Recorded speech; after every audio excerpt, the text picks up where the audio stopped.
Hey guys, today I want to do something a little different. I want to create a video talking about equipment that we've reviewed on our channel in the past to give you an update on whether we still use it, whether we still like it, or if it's trash. So today I'm going to talk about 10 different products and give you an update. I'ma get it. I'ma get it.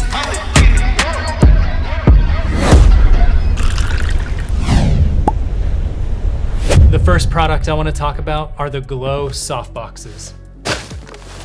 Now we talked about these a while back. I bought 4 of them, 2 of these Octaboxes, and also a couple of the larger rectangular softboxes. Now, I just want to say that these are the best bang for your buck product. I'm using one up here to light me today.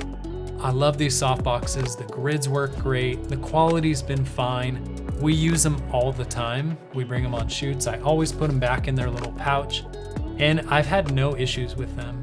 Now, obviously you can buy more expensive, higher quality. If you're using them every single day, tearing them down, putting them back together, maybe they'll fall apart. I can't tell you that for sure, but I've loved these softboxes and I'm stoked about them. Next, let's talk about the Nanlite Forza lights that I bought. All right, we got the Nanlite Forza 500 right here.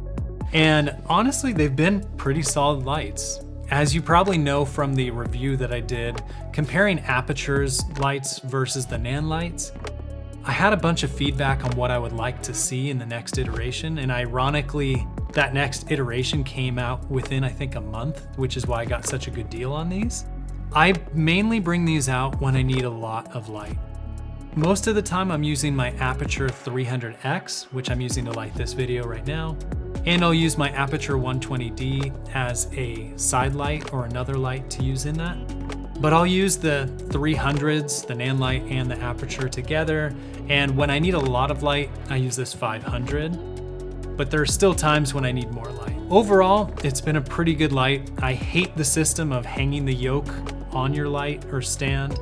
There's a lot of little things that I don't like that you can go back to that review, but I think this is a great light, and I think that their new iteration is probably an even better option for people who want to use not Aputure, but something different. The next product I want to talk about is this OC 21-inch production monitor. And like I talked about in the past, this is something that I've really enjoyed, and we use it all the time, specifically when we're in studio.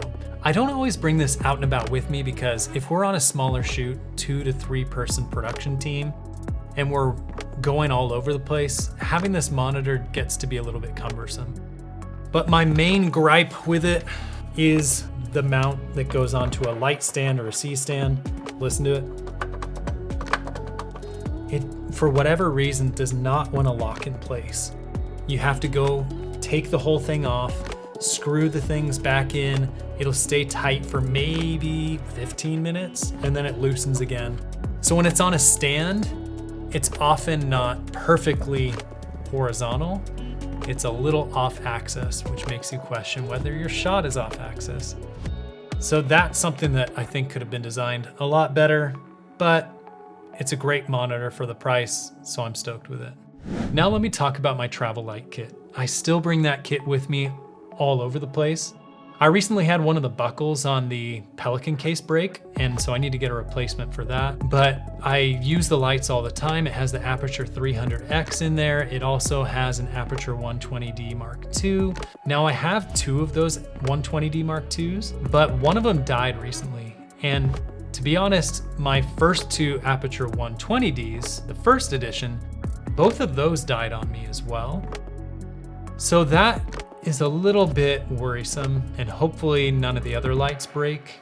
Right now I just put my other one in the case so I can keep using it, but that is a slight issue.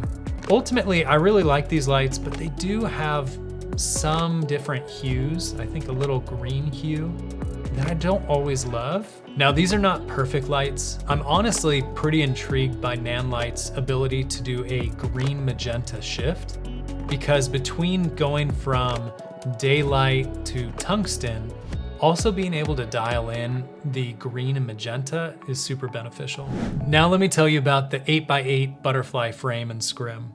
Now for us, we probably don't use it more than once every 8 shoots. It's not like an everyday go-to item. And a big reason about that is because we're not typically using a larger crew. So when we do use it, it's worked great. We use it indoors. Only for the review have I ever brought it outdoors.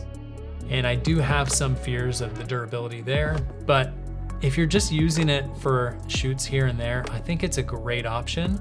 Now, for those of you who are gonna use this every day, you're gonna throw it on your grip truck, you're gonna use it in some pretty heavy situations, I don't recommend this. But for any of you who wanna just level up some of your in-studio stuff, you're gonna use it on occasion, it's a great price point for that, and you won't have to go rent it every time. So what do we think about the Blackmagic Pocket 4K cinema cameras? If you remember back, after we got robbed in February, we ended up buying 2 of those Pocket 4K cameras really quickly because we needed to just get back up and running as quick as possible. I love the menus on them. There's so many great things about the camera, and the quality per price is really incredible. But we did decide to sell them. I've sold one of them, and one of them's currently on Facebook Marketplace and Craigslist to sell. And the reason is we really have enjoyed the Panasonic S5 IIX. We've had the Panasonic for quite a while now. We use it on most of our shoots. If we have a shoot that's a higher level that we need something a little better, we usually rent a Red Komodo, and we'll also start renting the Red Komodo X. But we've really loved this camera. It's got a lot of great features. The price to value benefit, I'd say, is right up there with the Blackmagic. It's got obviously much better autofocus than the Blackmagic does. It's easier to color grade than the Blackmagic. I've really enjoyed having the 6K footage. We use that quite a bit, and in certain scenarios we are using the OpenGate. And I'm not gonna do an in-depth review of this camera at all yet, but we are planning to buy a second one so that we have a matching kit. We have the 50mm lens and the 85mm lens that both are autofocusing. And for a lot of content stuff, they're perfectly fine. They create some great visuals. And I used to do a lot in 60 or 120 frames per second, but at this stage, I'm not doing it nearly as much. So it doesn't even matter that it has a crop on the 60 frames per second. So I have been quite impressed with that camera, and it's been super easy to switch between photo and video, so I use it all the time. Now I'm gonna talk about a few more pieces of equipment that we either no longer have or are planning to sell. The first is the Sony FS5. Now, you may have seen one of our videos where we spent $800 to fix our camera to bring it back to life.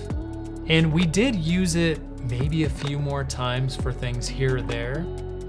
But the fact that you had to use the Shogun Inferno to really get the most out of that camera and not just have an 8-bit image, I just didn't want to use it anymore. I didn't like how heavy it was with that monitor on top of the camera. I love the ergonomics of the camera itself, but it just wasn't benefiting us. It just sat on a shelf. So I sold that and maybe got a few $100 more than what we paid to repair it. So that was kind of a wash, but ultimately I was hoping it would be in someone's hands that could get more use out of it than we were actually doing. How about the Sekonic color meter? Now again, we were robbed back in February, and that was one of the things that was stolen. It's almost $2,000, and it was something that took me many, many years to feel confident about investing in. But when we got our money back from insurance, which we got not all of it, we think we got about $20,000 of the 25 that was stolen. That was the first thing that I said, we're just not gonna buy that again. And there's a few reasons for that. Number one, we didn't use it in as many situations as I thought we would. A lot of times we were able to kind of figure things out by eye. But the second reason is we bought the Aputure Nova, which is the last thing I'm gonna talk about.